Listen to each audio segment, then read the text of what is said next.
नमस्कार। मैं देव फिर से आपके सामने मुखातिब हूँ एक नया वीडियो लेके, जो होगा आर्यन, कथित आर्यनों के आगमन से और आयरन एज की शुरुआत से लेकर। हमने पिछले एपिसोड में बात की थी कि कैसे आर्यन आए थे या नहीं आए थे।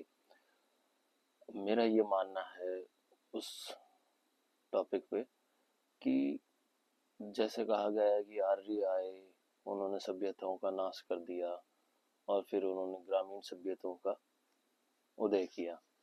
मेरा थोड़ा विचार अलग है, इसलिए अलग है कि Aryan as a such civilisation या फोर्स एग्जिस्ट करती नहीं थी। उसके साक्ष्य मिलते हैं इस वजह से कि कोई बड़े नगरीय सभ्यताएं सेंट्रल एशिया में थी नहीं, या उनकी कोई बड़ी बसावट थी, या वो एकीकृत थे। अब वो एक नहीं थे तो कैसे उन्होंने बड़ी तादाद में आके किसी सिविलाइजेशन को खत्म कर दिया होगा ओवर द पीरियड, मतलब 100 साल में, 200 साल में। ये हो सकता है, हम कह सकते हैं आर्यन इन्वेजन नहीं हुआ, आर्यन माइग्रेशन हुआ होगा। जैसे हम माइग्रेट होते हैं अमेरिका, इंग्लैंड, ऑस्ट्रेलिया, कनाडा, तो आर्यन इंडियन इन्वेजन थोड़ी हो रहा है। हम वहां जाके कोई हमला तो कर नहीं रहे, उनकी सभ्यताओं को नाश तक कर नहीं रहे। हम थोड़ी थोड़ी छोटी मात्राओं में जाते हैं, वहाँ अपना काम धंधा करते हैं। फर्स्ट जनरेशन खप जाती है अपने कल्चर और अपने कल्चर को लेके जाती है, जो उन्हें निभाती है। पर जो सेकंड जनरेशन आती है वहाँ पे, वो थोड़े बहुत वेस्टर्न कल्चर को अपनाती होगी, थोड़े बहुत मान लेते चलो 50%, और 50% जो उन्होंने अपने माँ बाप से सीखा उस कल्चर को निभाती होगी। पर वो जो थर्ड जनरेशन आती है, वो लगभग अपने इंडियन रूट्स को भूल जाती है काफी हद तक। ना वो भाषा बोल सकती है, ना उनका आचार विचार, ना उनका व्यवहार में भारतीयता दिखती है। तो ऐसे एसिमिलेट हो जाते हैं, और इस तरह का कुछ उस वक्त भी घटित हुआ होगा, क्यों इंसान हमेशा चलता रहा है बेटर अपॉर्चुनिटीज की तरफ। तो अगर वो सेंट्रल एशिया से आए भी थे तो आए होंगे कोई 1000, 5000, 10,000 की नंबर्स में आए, यहाँ बसे, यहाँ के रीति रिवाज देखे, सिंधु घाटी सभ्यता के कुछ अपनाए, कुछ अपने रखे उन्होंने अपने पास, और ओवर द पीरियड वो इंडियनाइज हो गए होंगे, एसिमिलेट हो गए होंगे।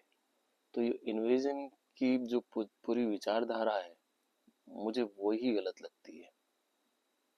हाँ, आए थे, इनसे हम इस तथ्य को हम नकार नहीं सकते कि भाई साहब कोई आए नहीं, हम सब यहीं से बाहर निकले हैं। आए थे, इसका ये रीजन है कि उस जमाने से लेके 15वीं, 16वीं, 17वीं शताब्दी तक लगातार लोग यहाँ आए हैं। इस तथ्य को कोई नकार नहीं सकता। जो भी आए हैं उनका कुछ ना कुछ हमने अपने कल्चर में रखा, और उन्होंने बहुत आयत में अपना कल्चर, यानी कि हिंदुस्तान का जो लोकल कल्चर है उसे अपना लिया, और वो यहीं के होके रह गए। मुझे लगता है ये कहने में कोई गुरेज नहीं है कि हमारी सभ्यता ही ऐसी है जो सबको अपने आप में जज्ब कर लेती है। और इसके लिए मुझे लगता है तथ्य देने की जरूरत नहीं, आप खुद समझदार हैं। आप अपने पास देखें, तो आप अगर हिस्ट्री के स्टूडेंट्स हैं या आप हिस्ट्री में थोड़ा भी इंटरेस्ट रखते हैं तो आप इस चीज को आराम से समझ जाएंगे। अब हम आते हैं आयरन एज पे। आयरन एज का समय आता है 1500 से लेके 1100 BCE के लगभग, जब लोहे लोहे का पता चला होगा। लोहे को कैसे साफ करके उसका ठोस या उसके कोई औजार बनाए जाए, उसमें दक्षता हासिल हुई होगी। उस उस दक्षता को हासिल करने के बाद जो पहले लकड़ी या पत्थर के फाल से, जो फाल होता है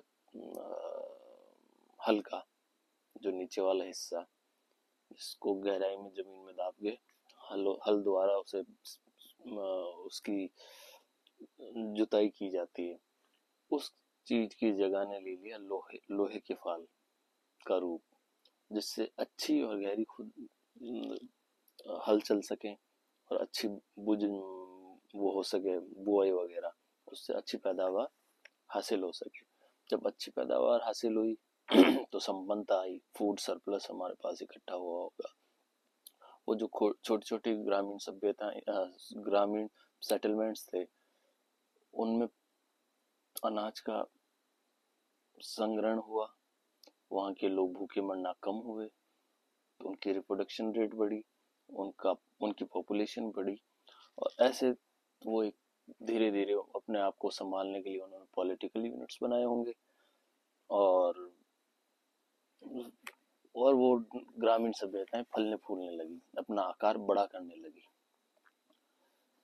वो जो आर्य कहते हैं या सो कॉल्ड, हम पाया जाता है कि इन आर्यों की या उस वक्त के उस समाज में दो बड़े क्लैंस का उदय हुआ या ट्राइब्स का उदय। लोग कहेंगे ट्राइब थोड़ा सा निम्न स्तर का शब्द है, तो हम क्लैन कह देते हैं, जो ज्यादा अच्छा लगता है। कुरु और भरत, ठीक है। अब उस दौरान ऋग्वेद की रचना हुई। ऋग्वेद हमें पता है 5000 साल पहले हुआ, सरस्वती के किनारे हुआ। ऋग्वेद सबसे पुराना ग्रंथ है।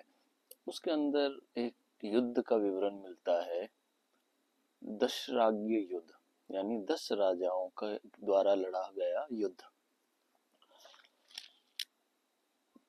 काफी स्कॉलर्स ये समझते हैं या उनकी धारणा है कि ये जो 10 राज्य युद्ध था वही मूल है महाभारत युद्ध का। वही जो जो बेस लिया जाता किसी आइडिया का स्टोरी लिखने के लिए, वो ही रहा होगा आगे कालांतर में जाके महाभारत युद्ध। महाभारत की कहानी तो नहीं कह सकता मैं, जो घटनाएं घटित हुई वो उस पर आधारित है। पर उसमें एक और युद्ध का उल्लेख मिलता है, वो ज्यादातर लोग उसको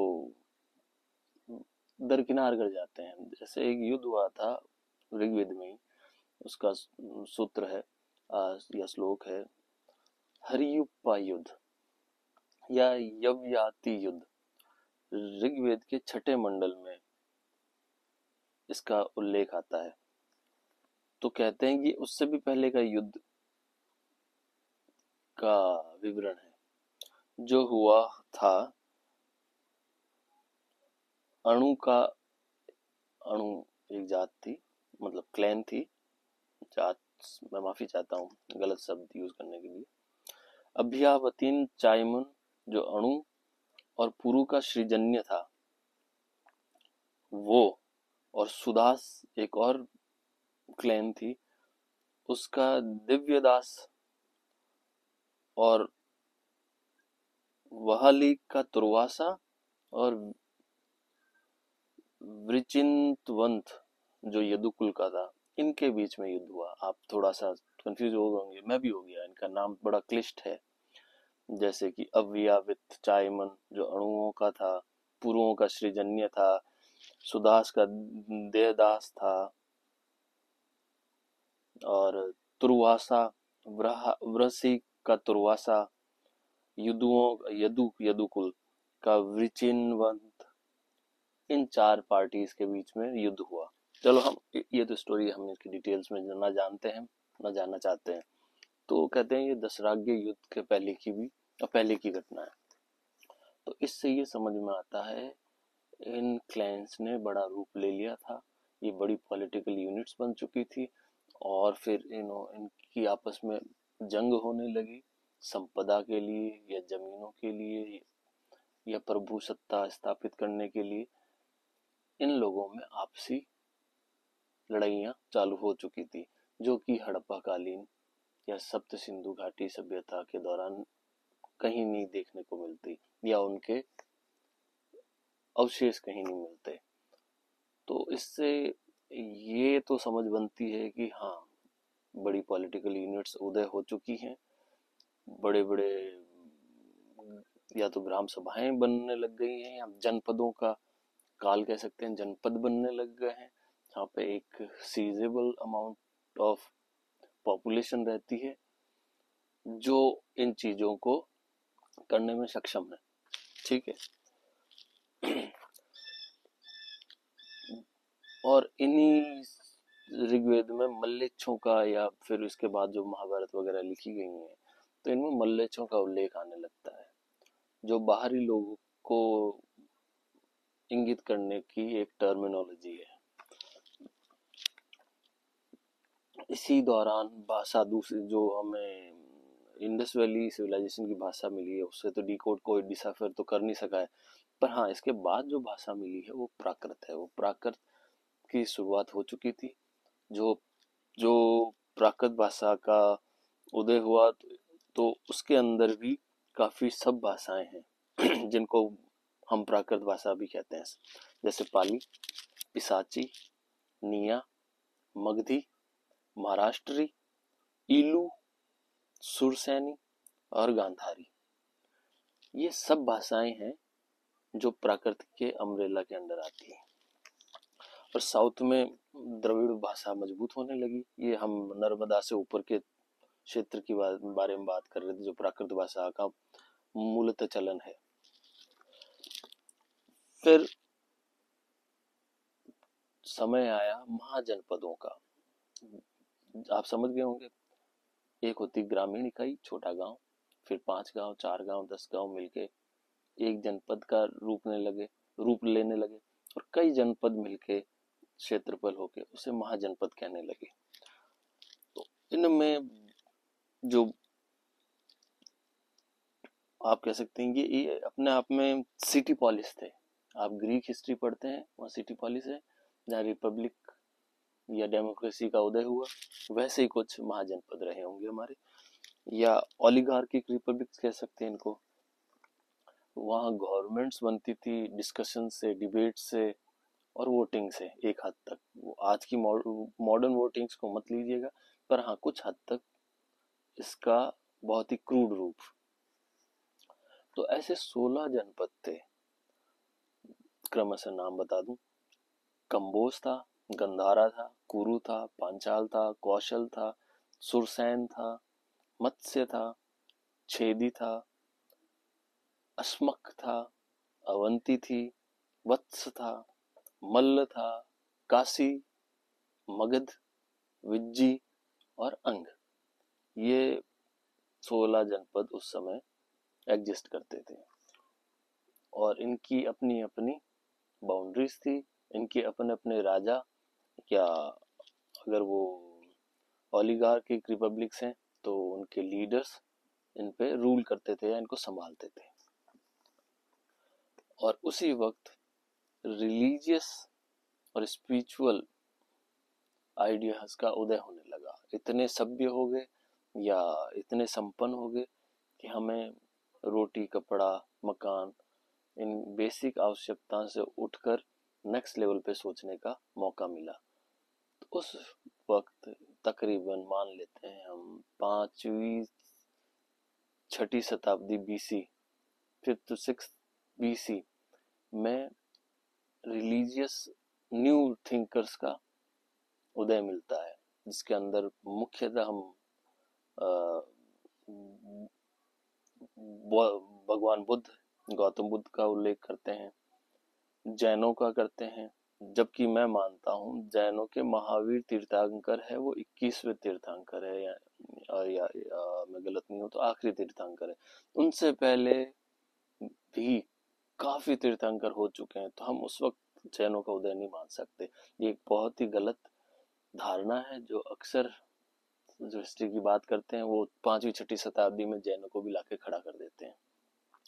हाँ, वहाँ बौद्ध हुए, वहाँ जाविक हुए, चारवाक हुए, लोकायत हुए, पाणिनि जैसे विद्वान हुए, और इस वक्त ब्राह्मी लिपि का भी बनना चालू हो चुका था। हम इसमें थोड़ा डीप और जाएंगे। इसमें मुझे बड़ा इंटरेस्ट आया एक चीज को सोच के कि हम इन जनपदों या ये जो क्लेन्स थे, इनमें जो प्रमुख राजाओं की स्टोरीज आती है और इनका उल्लेख हमारे महाभारत में और रामायण में भी आता है, तो इनका क्या रिलेशन है? कोई तो रिलेशन होगा ना, या ऐसे ही तो नाम उठा के नहीं डाला होगा। तो हम जल्दी जल्दी खत्म करने के बनस्पत हम चाहते हैं उन कहानियों के बारे में जाने जिनको लोग छूते ही नहीं है। जैसे कि ययाति थे सबसे प्रमुख सम्राट। ययाति के ही 5 पुत्र हुए, उनसे काफी क्लेंस का उदय हुआ और वो अलग अलग जनपदों पे जो राजा है वो क्लेम करते हैं हम उस वंश से हैं, हम फलाने वंश से, हम ढिमकाना वंश से। तो ययाति के 5 पुत्र होना, पहला अणु, दूसरा द्रुष्यु, तीसरा त्रुयुष, चौथा पुरु, पांचवा यदु। यदु से जैसे कृष्ण आते हैं, यदुवंशी। पुरु पुरुवंश शायद कौरवों का पूर्वगामी वंश था, जहां से कुरु आने लगे। और अणु, द्रुयो, त्रिशु के बारे में मैं सर्च करके आपको बताऊंगा। तब तक के लिए धन्यवाद।